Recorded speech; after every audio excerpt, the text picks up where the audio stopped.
Today we're going to learn how to solve proportions with words. So last time we basically just did the same exact thing, except I showed you the 3 ways of solving proportions when the words weren't there.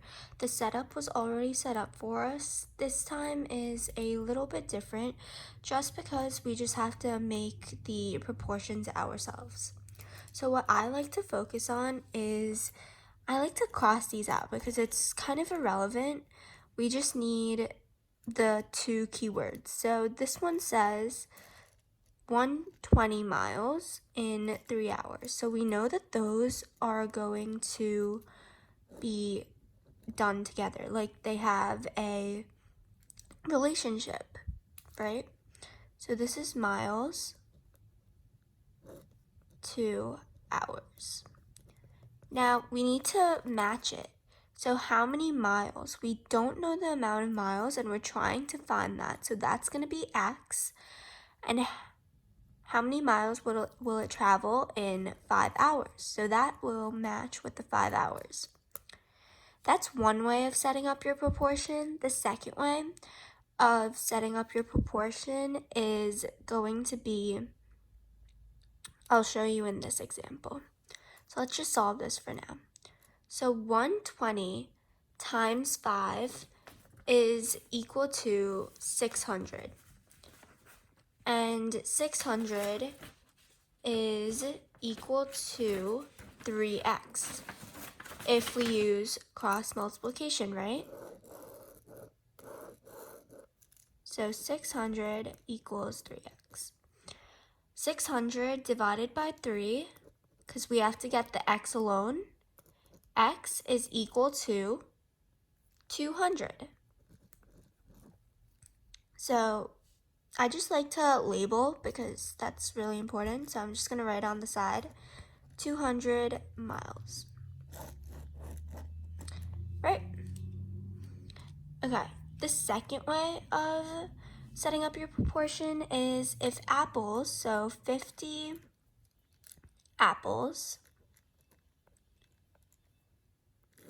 cost $4.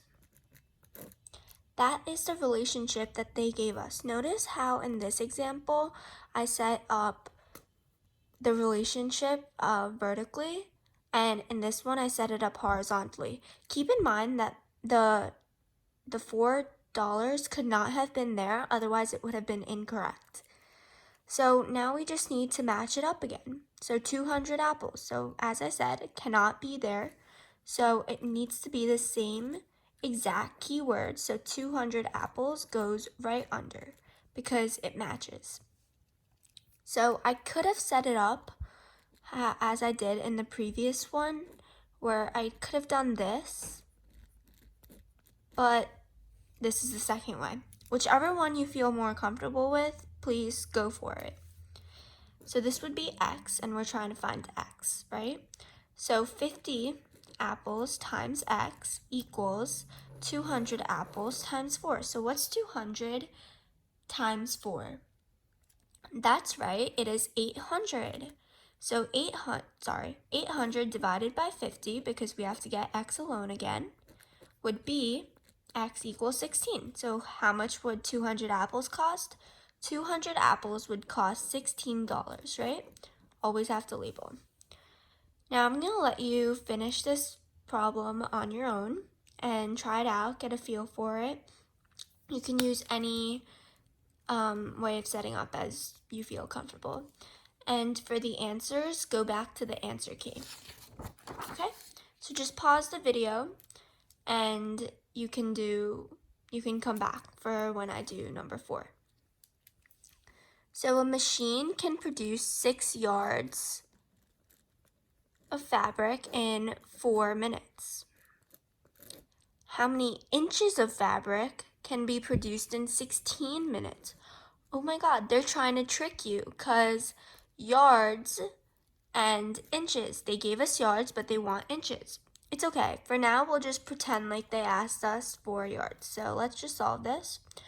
4x is equal to, 16 times 6? Yes, that's right. 16 times 6 is 96. And then divided by 4, x would be equal to 24. So our answer, if they would have asked us for yards, it would have been 24 yards. But that's not the case. So we know that there are 11 inches in 1 feet, and there are 3 feet in 1 yard. So we can actually turn this into our own proportion because we know that there are 36 inches in 1 yard, right? So if there are 36 inches in 1 yard, what about how many inches in 24 yards, right? So basically all we have to do is 1 times x is just x, and then 36 times 24 is 864. So how many inches of fabrics can be produced in 16 minutes? 864 inches and 24 yards if we were looking for yards, but they asked us for inches, so 864. I'm going to let you do this one on your own too, number 5, and you can check the answer key. Just pause the video and then go back to the answer key. Aria runs at a pace of 2 miles per hour. How many hours will it take her to run a total of 14 miles? So 2 miles per hour is basically per hour 1 hour. So 2 over 1, and then how many hours? So they're looking for x, and then 14 miles. Get it? Because 2 miles, 14. Okay, so in the previous lesson, I taught you all how to 3 ways, right? I taught you can go like that, find the relationship, and you can go horizontally, and you can cross multiply. So I've been doing cross multiplication. Let's just switch gears and try to use one of the other methods. So 2 times what is equal to 14? Well, 2 times 7 is equal to 14. So 1 times 7 has to equal x. Therefore, x is equal to 7. Right, so how many hours will it take her? 7 hours.